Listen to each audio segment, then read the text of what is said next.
Magandang umaga po sa inyong lahat.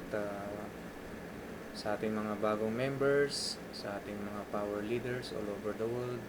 Gusto ko lang pong i-share kung paano po magpalit ng password dahil po nung nag-join po kayo, binigyan po kayo ng temporary password. So, kailangan po natin itong palitan agad, no?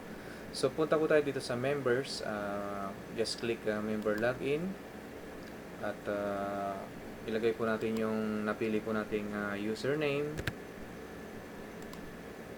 yung pong temporary password na binigay po, plus ito pong verification code para po kaya po ito nilagyan kasi para po safe, no?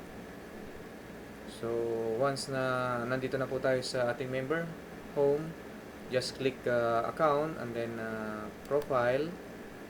After that, makikita po natin yung change password.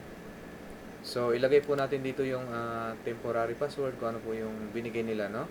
So, after that, yung pong password na, yung pinakamadali nyo pong tandaan, no? Tapos, paki-confirm lang po and then save. So, ganun lang po siya kadali. At wag po natin kalimutan mag-log out dahil lalong-lalo na po pag gumagamit po kayo ng internet sa internet cafe nung hindi nyo po talaga siya para po safe po tayo. So maraming salamat po. God bless at welcome po sa powerlineglobal.net.